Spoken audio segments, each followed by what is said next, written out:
Alhamdulillah, wassalatu wassalamu ala rasulillah Sayyidina wa maulana Muhammad ibni Abdillah wa ala alihi wa sahbihi wa man tabi'ahu wa mawalah. Ashhadu an la ilaha illallah wahdahu la syarika lah wa ashhadu anna sayyidana Muhammadan abduhu wa rasuluh la nabiyya ba'dah. Allahumma salli wa sallim wa barik ala sayyidina wa maulana Muhammadin nabiyil ummi wa ala alihi wa sahbihi wa barik wa sallim. Wa qala ta'ala fil Qur'anil azim wa huwa asdaqul qailin. A'udzu billahi minasy syaithanir rajim. Ya ayyuhalladzina amanu taqullaha haqqa tuqatih wa la tamutunna illa wa antum muslimun. Wa qala ta'ala fi ayatil ukhra ya ayyuhalladzina amanu taqullaha wa qulu qawlan sadida yuslih lakum a'malakum wa yaghfir lakum dhunubakum wa may yuti'illaha wa rasulahu faqad faza fawzan 'azima. Ibadallah, usikum wa nafsi bi taqwallah wa ta'atihi faqad fazal muttaqun. Hadirin jamaah salat Jumat yang dimuliakan oleh Allah Subhanahu wa taala. Siapapun orangnya yang mendengarkan khutbah Jumat ini, maka dia adalah orang yang paling beruntung. Allah akan berikan kebaikan hidup di dunia, di alam barzah, lebih-lebih kebaikan yang hakiki di akhiratnya Allah Subhanahu wa taala.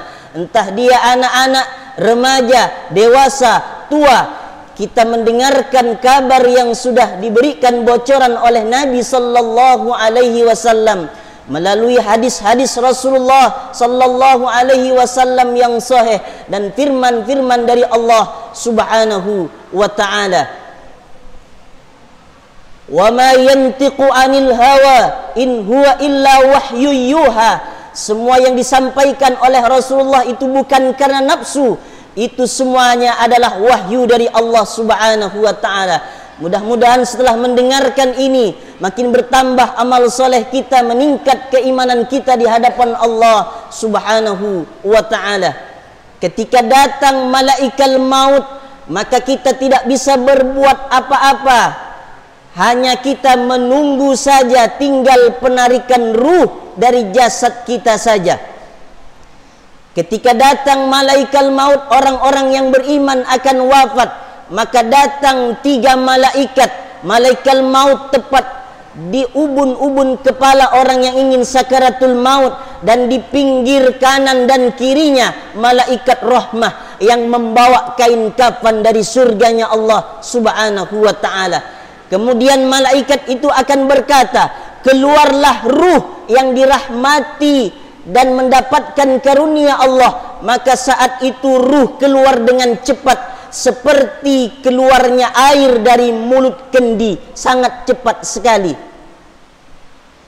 Kemudian setelah ruh itu dicabut dari jasad, maka akan dibungkus dengan kain kafan. Dibawalah ruh itu menembus 7 lapis langit oleh malaikat-malaikatnya Allah Subhanahu wa taala.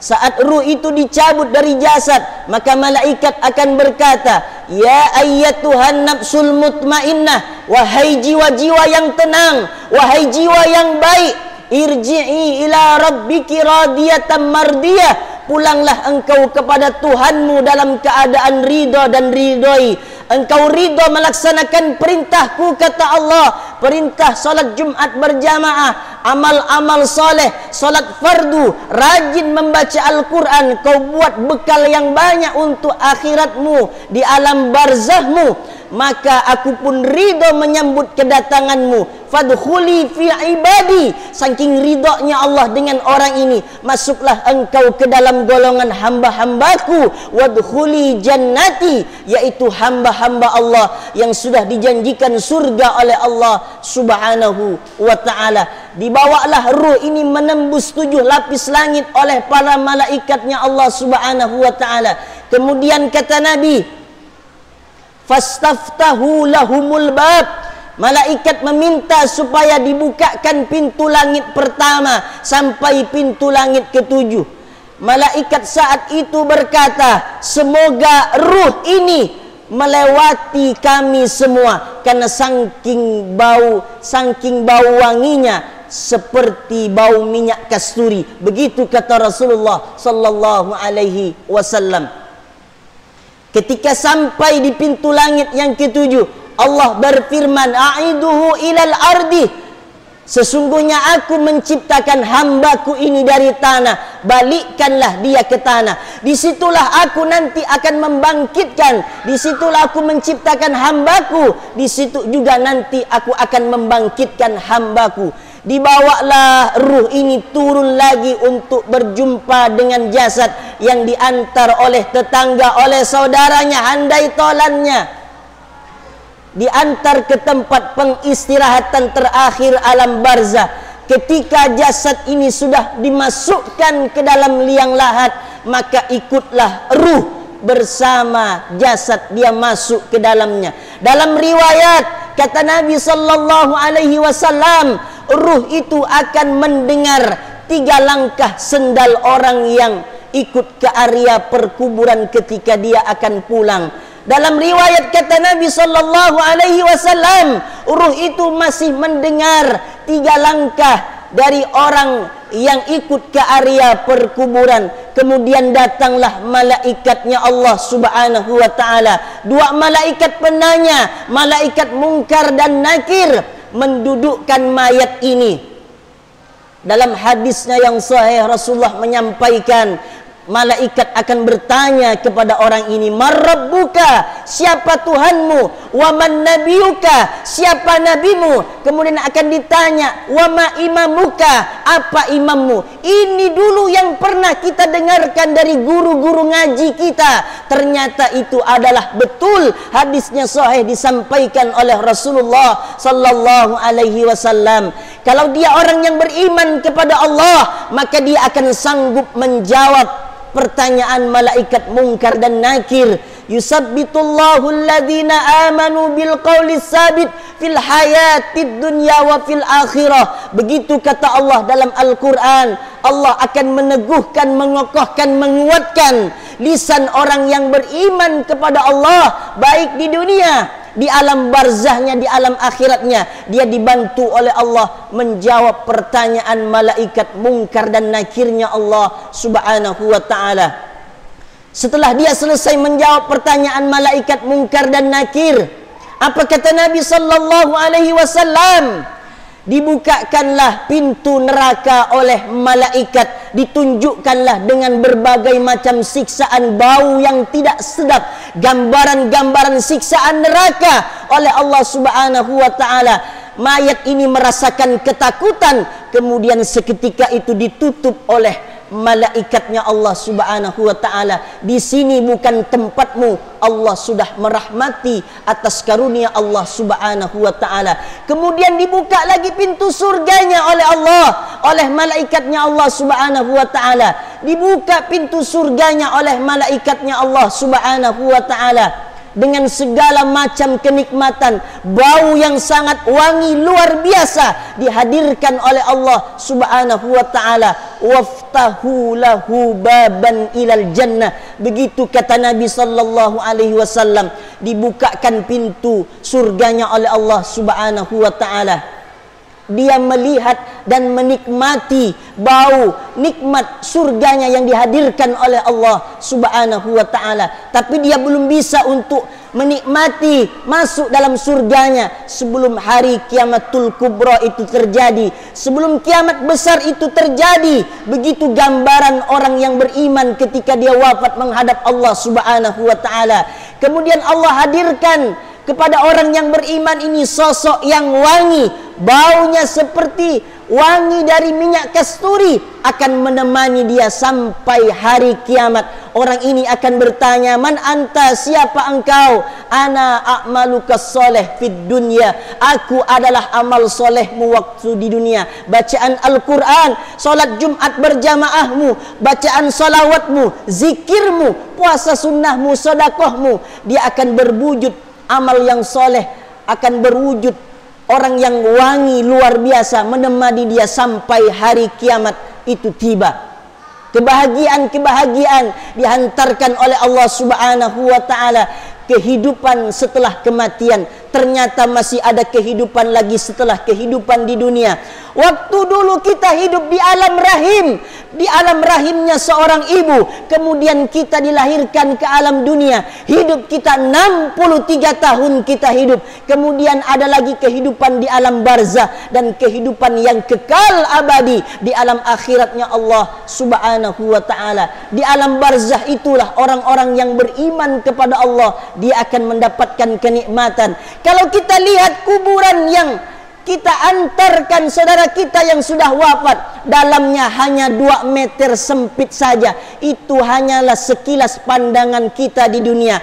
Tapi menurut ilmunya Allah Subhanahu wa taala, ketika dia bawa bekal yang banyak, bekal amal soleh yang luar biasa, lalu Allah Subhanahu wa taala meluaskan kuburnya seluas pandangan mata sang mayat tadi. Diluaskanlah oleh Allah Subhanahu wa taala seperti yang disebutkan oleh Nabi, al-qabru raudatum min riyadil jannah.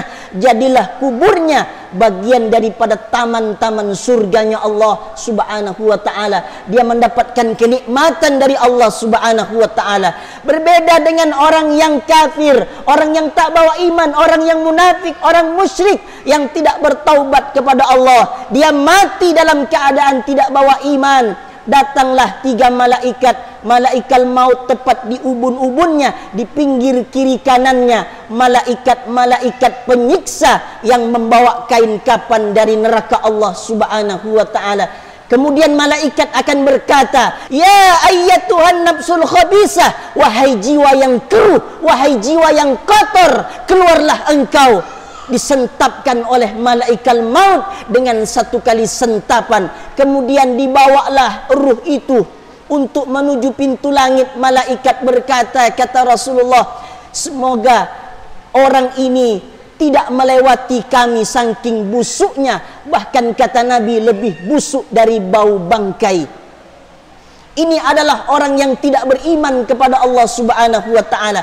Ketika dia berada di alam barzahnya Allah Subhanahu wa taala, ditanya oleh malaikat Munkar dan Nakir, dia tidak akan bisa menjawab karena dia sesungguhnya tidak beriman kepada Allah Subhanahu wa taala. Berada dalam kepedihan penyiksaan yang nyata. Allah kirimkan kepada orang yang kafir yang tak beriman ini 1 malaikat, namanya malaikat Mirzabbah, yang buta, yang tuli. Dia membawa besi yang sangat luar biasa, yang sanggup untuk menghantam orang yang tak beriman di alam barzah ini sampai hari kiamat itu tiba.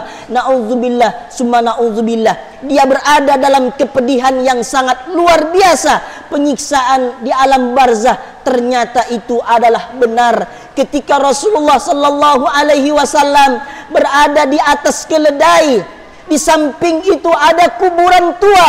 Tiba-tiba keledai itu terkejut dan Rasulullah hampir juga terjatuh. Kenapa Rasulullah hampir terjatuh? Kenapa keledai itu terkejut? Andai Rasulullah berkata kepada para sahabat, andai engkau mendengar teriakan orang yang ada di dalam kubur ini, dia sedang disiksa oleh malaikatnya Allah Subhanahu wa taala. Jangan main-main hidup di dunia. Jangan terlalu lena dengan kemewahan dunia yang sesaat. Kita hanya ditipu saja. Wa mal hayatud dunya illa mata'ul ghurur. Tidak ada kehidupan di dunia itu, kata Allah, melainkan hanya penipuan. Beruntunglah manusia yang tidak ditipu dengan harta, yang tidak ditipu dengan pangkat dan jabatan, yang tidak ditipu dengan kesenangan dunia yang sesaat. Dia sempat melangkahkan kaki solat Jumat berjamaah. Dia sempat mendengarkan khutbah Jumat sebagai bekal keimanan, ketakwaan dari Allah dan Rasulullah yang sudah 1400 tahun yang lalu disampaikan hadis-hadisnya oleh Rasulullah sallallahu alaihi wasallam. Kita harus yakin dan percaya bahwa itu semuanya adalah benar, kenyataan adanya yang disampaikan oleh Nabi Muhammad sallallahu alaihi wasallam. Barakallahu li wa lakum fil Qur'anil azim wa nafa'ani wa iyyakum bima fihi minal ayati wadh-dhikril hakim wa taqabbala minni wa minkum tilawatahu innahu huwal ghafurur rahim.